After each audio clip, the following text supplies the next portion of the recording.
Heyo, it's Emmy here, and today I'm going to be talking about what I've been up to in the past few weeks because I've been kind of busy and I haven't uploaded anything let's see. I've thought of videos to make, but I really haven't had time and I've been really tired, and I'll explain all of that in this video, so stay tuned. I have my water because water's good. And I used to drink a lot of it, and then I realized I hadn't been drinking a lot of it, so I'm gonna start trying to drink even more before school starts, because when school goes back, I don't drink that much water because I can only drink what I can carry and whatever, so I'm gonna try to drink water. I'm just gonna go ahead and say this shirt I got this past weekend at the TJ Maxx outlet, I guess if you call it an outlet. It was at Outlets on clearance for $8, and actually my mom bought me this shirt and I bought her a shirt, so sweet like that. And I think it's really cute. It has like a, if you can see it at all, it's like a baby doll cinch in the back, and it's got little detailing like that, so I really like it, and I've worn it like 3 times since I got it, so that's awesome. Alright, number 1. The reason that I've been so busy is I got a job. I'm so excited, and I'm going to tell the story because it's a good story. My job is at this local frozen yogurt shop that's family owned, family run, completely local, small business, and they opened 4.5 years ago, and I've been going there for years. And the first time I walked in, I was like, I really like this place. Guys, it's like Disney World.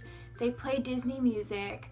Everything's all decorated. It's like a bee honey theme. Like, that's their thing. I'm not going to say what it's called because then you can look it up and know where I live. It's so sweet and so cute, and I always loved going in there and getting yogurt there. They have so many toppings, and my legs hurt, so I'm going to sit down. So, anyway, I never had a real job before. I just babysat, watched kids at churches, those kinds of things. And back when I was maybe 16 or 17 and like thinking like, oh, well, if I get a car, I have to get a job to pay for gas, and like I need to start thinking about this. And last year I was gonna get a job, but then I ended up getting like a church childcare thing, and I didn't get a real job, and that was my job for the past year. And so back in high school, when I was thinking like I might need to get a job soon, I kind of made a list of places that I wanted to work. And these places were like Hobby Lobby, the place that I work now, this local coffee shop that's family owned, family run, Christian business, that kind of thing, and like Bath and Body Works, which, whatever, but those are places I really liked and places that I thought I wanted to work. And I would talk to my mom about it. I'm like, yeah, this place would be nice and this place would be nice, but not really thinking I'd actually work at one of those places, but thinking ideally these are the places I'd want to apply to. So thinking in my head, the place that I work now was the number 1 place on my list. But it's one of those places where it's so perfect and so nice, and you've never applied for a job before and you're like, I'm not even gonna try because it's intimidating and I don't want to disappoint myself and not get to work there and apply and like, I don't know, talk to everybody and then not get the job and then not want to go there anymore. I don't know, different thoughts like that. I never really was going to apply there because it was intimidating. And I thought maybe I'll apply at Hobby Lobby, like they're a Christian business too, like, I don't know. So I'm kind of thinking, I'm like, when school starts, I need to get a job, because I found out in early June that I have to take a Wednesday night class for my major. And I was watching kids at this church for the past year on Wednesday nights and Sunday nights. And I realized then, like, I can't do that job anymore when school starts because I had to go to school on Wednesday night and I can't do that. And I really didn't want to just go Sunday nights because my church has Sunday night service and I never get to go to that because I was always watching kids. And anyway, so I just realized, okay, I'm gonna move on from there and get a different job. And normally I'm the kind to stress out about everything and to, oh my gosh, what's gonna happen? What am I gonna do? Like, it didn't work out. I gotta get a job. I'm nervous. Where should I apply? What do I do? But for some reason, in early June, a couple months ago, I just had complete peace about it. And I just knew that God would take care of it. And I'm going to go ahead and say this too because it kind of goes along with it. It's a little side note. For my major, I have to take 13 credit hours. Well, I could take more, but I normally take 12 credit hours. But there's an extra class that's 1 credit hour that's required that you have to take 3 times, or at least 3 times, something like that. And an extra credit hour is like $200 more. So my scholarship that I get, I kind of mentioned this in my other video, like the clothing haul video, I don't know. The scholarship I get covers everything, and I get about $300 left over that I used to buy books last year, both semesters last year. But with this extra credit, and I have to take summer classes, which that's something else. Bottom line, lots of money, lots of needs for money, and my scholarship wasn't going to cover it all. And when I found that out, I was like, not stressed again. I wasn't stressed about it. I was like, God's going to take care of it. I'll get a job. I'll put money in savings. Like, I'll put my babysitting money in savings. I'll just be really wise about my money and like trust that God's going to provide. So I found out that the state scholarship funding got bumped up for my scholarship, and I have there's 2 levels of the funding, and my sister has the highest level, and last year they passed legislation that made hers pay for everything, and that covers everything, but mine's a little bit lower, and it would pay $45 per credit hour, I believe, but a credit hour is $218 or something like that, so that doesn't pay, it pays less than a fourth. And now it pays 75%. And I also have a scholarship through my school that gives me a big chunk of money. So essentially, I found out I'm going to have more than enough money, and I don't have to worry about putting all my money in savings and getting a job that's going to pay me lots of money and all that. So that was another kind of reason that I wasn't stressed out about getting a job or where I was going to work, what I was going to do, because I was like, even if I don't get a job right away, I'm still going to be all right. I'm still going to be taken care of. And there's also a summer stipend for my summer classes, and those are $600 each that I was going to have to pay out of pocket, and now I don't. So anyway, the money was kind of taken care of, and I wasn't really worried about a job. I wasn't really looking for a job. I had, it was mid-July. I had a month and a half till school started, and I was not worried about it. So one day I get a text from one of my friends, and she's actually a couple years younger than me, so this didn't apply to her. She's like, hey, we need to hang out soon, and also, are you looking for a job? And I said, well, I will, sort of. I didn't want to explain all of that stuff, but I said sort of. When school starts, I need a job. And she's like, well, I just wanted to let you know that, then she tells me, my grandma is friends with the owners of the place that I now work. And the man sent a message, and he said, I'm reaching out to certain friends asking to see if they know anybody who could fit for this job, because they're particular and they pick certain kinds of people, and they, have a certain, I don't know, they have lots of standards, and they only pick certain people. They don't just pick any Joe off the road. They want to make sure that you're somebody who wants to work hard and, that kind of thing. And so it was this long message that said all of that. We're looking for part-time people, and have anybody you know who might fit for this, give me a call. So that was the message. And when I got it, I was like, oh my gosh, this is the place I wanted to work that I never would have applied to. And I never dreamed that I would work there. But at the same time, there's this I can't apply there. That's too scary. That's intimidating. I can't do it. No. My mom came home, and I said, Mom, look, and I showed her the message, and she's like, you have to do it. You're supposed to do this. This is a great opportunity. And I was like, I know. So then I told my friend that I would call. I talked to the owner on the phone, and he said, all right, cool, bring a resume by the shop. And I said, all right, I don't have a resume, but I'll put one together. And he's like, don't worry about it. Just short and sweet, bring it by. So I put one together, and I was really nervous, and I took it in, and he was like, sweet, so you've done this and you've done that, and oh, you used to go to school over there, that's cool, talking really friendly. And he said, I'll pass this on to the office, and they'll contact you. And I was like, sweet. So I left, and I felt really good about it, and I didn't know for sure that I was going to get a job. I was just like, this is really cool that I'm getting to even apply. I don't know, because I wouldn't have gone out of the way for it on my own. So this is really good.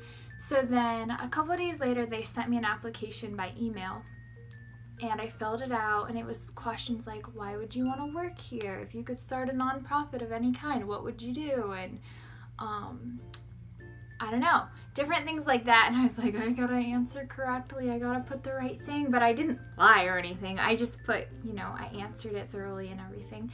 And then that afternoon, the other owner, the guy's wife, called me, and she said, we got your application. We were looking it over.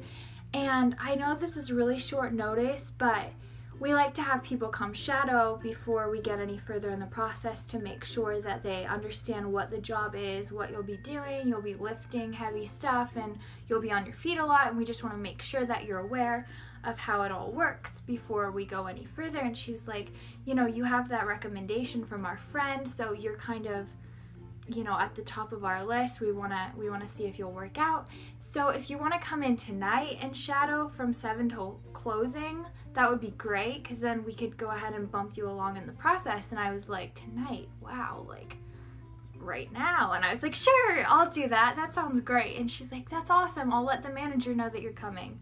And so I had 2 hours to get ready, and I was so excited. Like, I had no idea what this job entailed. Like, when you hear, oh, you work at a frozen yogurt shop, I always thought like, oh, you're the little girl behind the counter and you check people out and smile, have a good day. But when I got there, I realized it's so much more than that.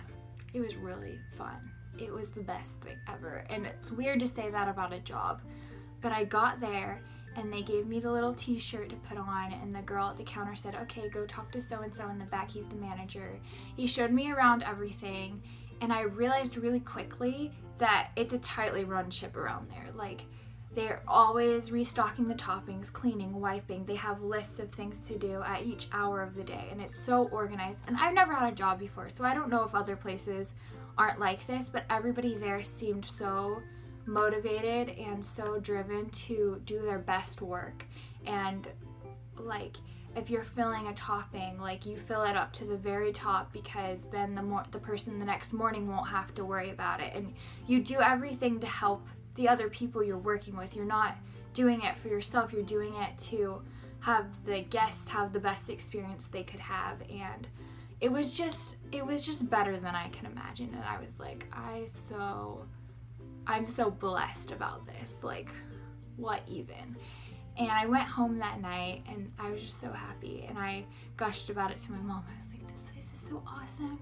And the next day I was in TJ Maxx with my mom and my brother, and I got a call from the owner lady, and she said, I heard from the manager that you had a great shadow, and they thought you did really well, and you kept up with everything, and basically come pick up your new hire packet at the shop today at any time. And I was like, oh my gosh, I was freaking out.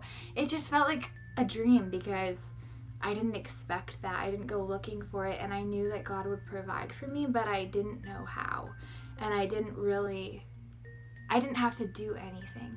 And I could say a lot about that, but just coming out of a season that I was in at the beginning of the year, I'm not really going to go into it right now, but it was such a hard time, and it was so hard to cling to God's promises, that He would provide, that He was good, that He didn't leave me alone, because it felt like I was alone. And I was like, no, I'm going to believe the truth. And I even wrote a lot of things in my journal about like God kind of gave me vision of what my new season would be. When I was out of the dry, cold season, there would be a season of beauty, of dancing, of joy, of peace that I couldn't understand. And like, all of the pain would be left in the dirt. And it was hard to imagine at that time, but it was just so strong in my spirit that I wrote it down, and I like described this garden, and it was like He would open the garden gate and it would be only beauty and only good things, and you'd forget all about the other stuff. And that's really happened with this job. And like, starting it was a lot. It was a lot of training. It was a lot of being on your feet. It was a little overwhelming, all the stuff that I had to learn, because I get overwhelmed kind of easily. But I knew I was going to get it, and I knew that the people there, I asked a lot of questions, and they weren't bothered by that. And they're so kind to me, and they're so patient, and they would show me what I needed to do if I wasn't sure. And it was just the best environment, because I have friends that have worked at restaurants, like as hostesses and stuff, and they tell me about the kind of people they work with, and they're not the kind of people that I want to spend my time around. They're not the kind of company I want to keep. And these people are like genuine, kind people, and I don't even know them very well, but I just felt like I belonged right away. And it was not weird at all. And I could go on and on forever about it, because that's what I've been doing with everyone I know recently. I'm like, no, my job is so amazing. I'm so blessed. But it's true. And I've been thinking about that verse a lot. That's Ephesians 3:20. And it's something like, now to him who is able to do exceedingly abundantly above anything we can ask or think, to him be the glory. I think it's Ephesians 3:20 through 21, and I skipped a little bit, but that's the gist of it. And that was just kind of the ultimate description of what I was experiencing, because he didn't just give me a job. He didn't just give me a source of income that's like, okay, I can make money on this. He gave me more than I asked for, more than I even imagined. Like, I didn't imagine that he would bless me like this. And it's just been, like, incredible. Like, I couldn't sleep last night because I was thinking over in my head, like, all the blessings he's given me recently. Like, he's always blessing us, but sometimes it's just really evident, and it's like boom, boom, boom, boom, boom, and you're like, how did I get so blessed? I don't deserve any of this. Like, God, you're so good all the time. So that's kind of that.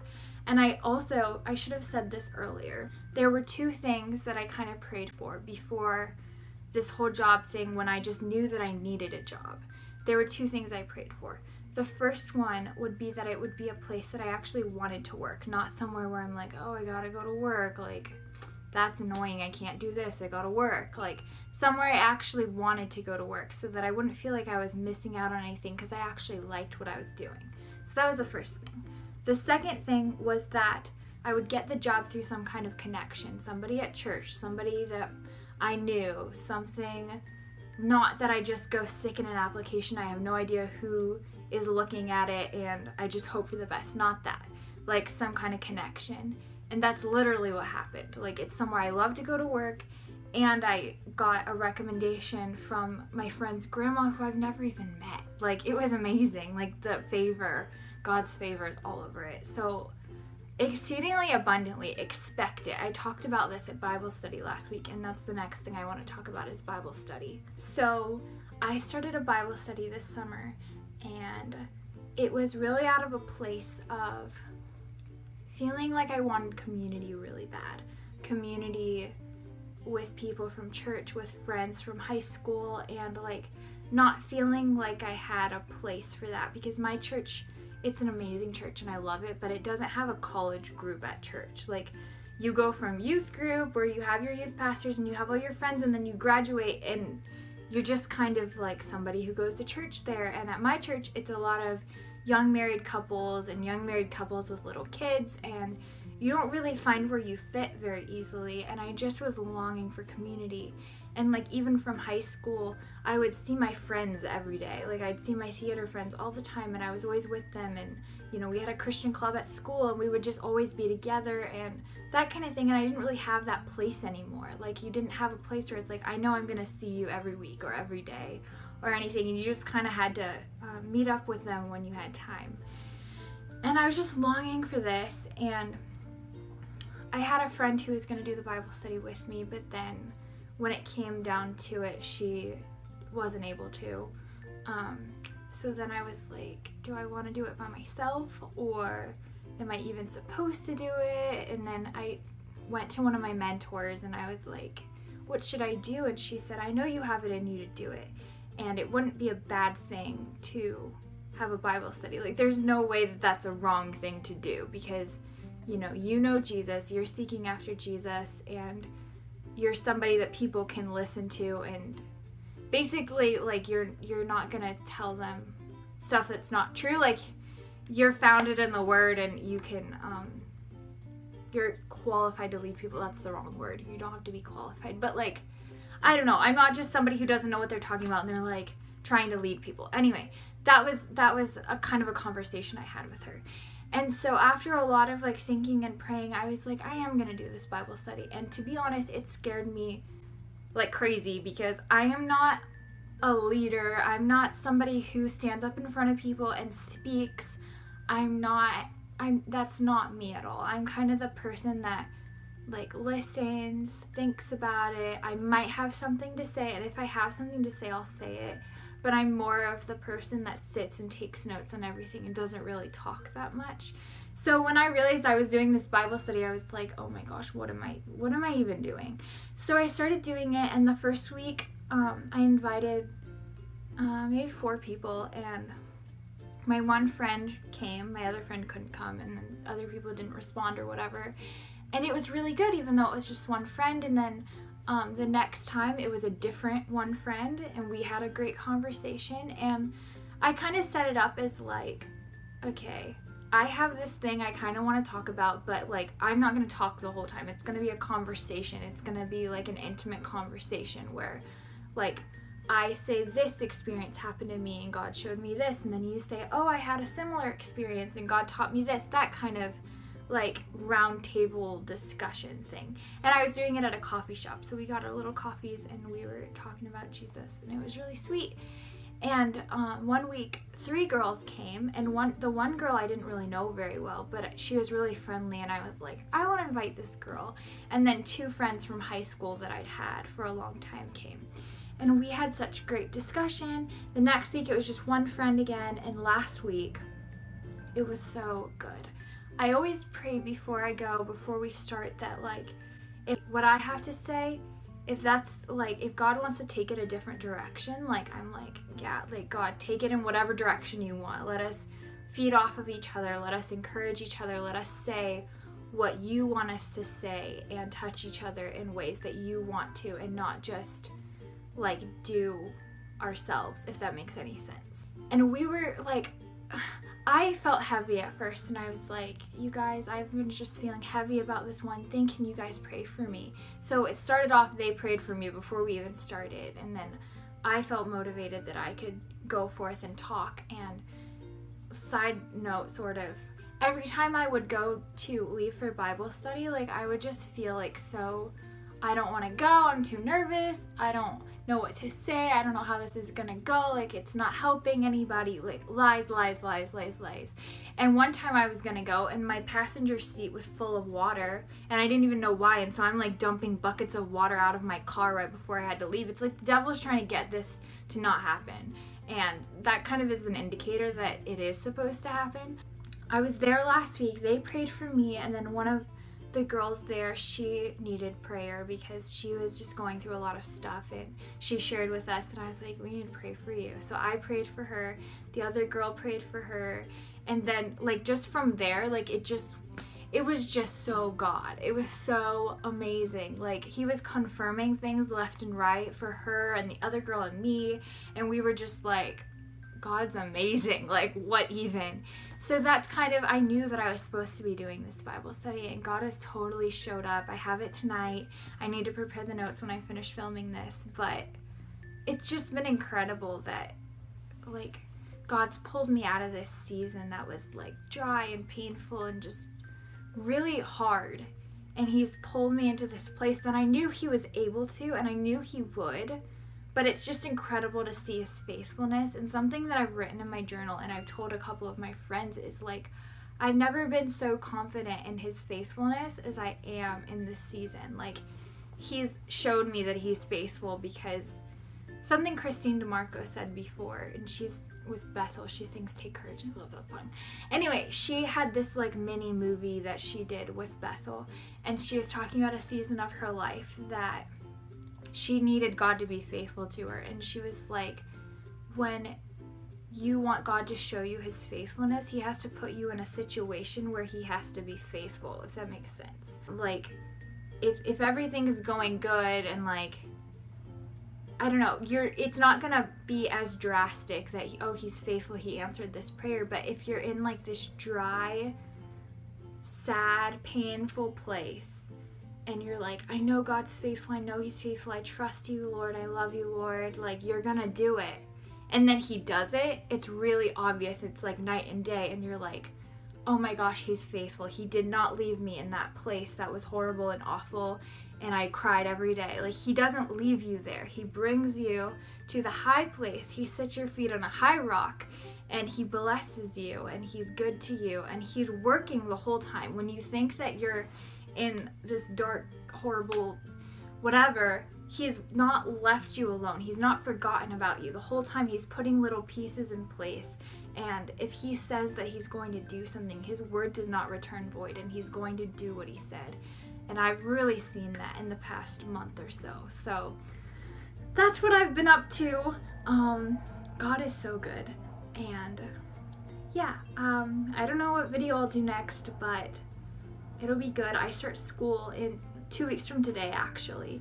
And I've been thinking about doing like a vlog, like first day of school vlog, which would be kind of interesting because I vote for the first time that morning, and then I go to school all day. But I'd have to vlog like on campus, and that's kind of weird to me because you never know who you're gonna run into, and like, I don't know, people are weird. So I don't know if I'm gonna do that, but I think it sounds really fun. So I'm thinking about that. So stay tuned, and we'll see what happens. So have a great day, everybody. Goodbye.